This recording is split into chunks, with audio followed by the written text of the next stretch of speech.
সেজদা দিও না, এটা আমার মাহবুদের নূরের তাজাল্লি না, এটা হচ্ছে আমার দাঁতের জিলিস।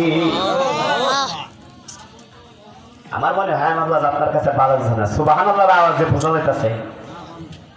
পিসা হুজুর আইলে কইবেন জোরে জোরে, চিৎকার করে বলেন সুবহানাল্লাহ। সুবহানাল্লাহ বললে কি হবে? সুবহানাল্লাহি তামলাউল মিজান।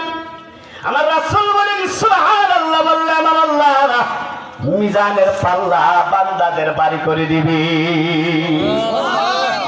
শুধু তাই নয়, আমার রাসূল বলেন আমার সাহাবীরা রে শোনো, এই পৃথিবীর আমার মাহবুদের তাজ্জুবের কথা শুনিয়ে, আমার মাহবুদের আজমতের কথা শুনিয়া, আমার মাহবুদের কুদরতের কথা শুনিয়া আমার কোন উম্মত যদি একবার সুবহানাল্লাহ বলে, সুবহানাল্লাহ বলনেওয়ালার আমলনামায় এমন একটা ছায়াদার বৃক্ষ হবে হাসরের ময়দানে।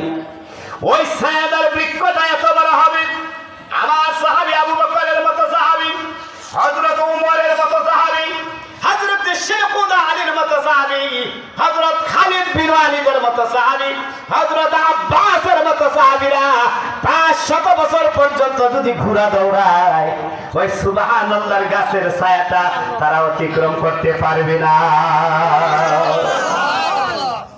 দাম কি কম? নগদ তাই না দিচ্ছে না, বুঝি না, বাঙালি তো নগদে থাকো। আজকে আমার একজন করেছে হুজুর মুস্তাক সাহেব যদি নগদ কিছু যাইতে পারে খালি মুড়ি দিয়ে যাবেন, তোর মতো শয়তানের মুড়ি দেওয়ার দরকার নেই। নগদ কিতা দেখবে, তুই আমল করবে, কাজ করে, বিশ্বাস দোয়া করবে, আল্লাহ কবুল করবে। ঠিক না বেটি? দেহে কি বুঝা পেছি? আমার ভলান্টিয়ার ভাইরা যারা দাঁড়ান আছে এর বয়াদিন আল্লাহুম্মা সাল্লি সাইয়্যিদিনা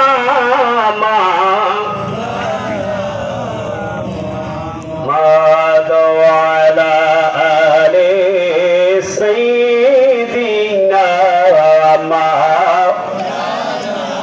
আরো জোরে জোরে আল্লাহুম্মা সাল্লি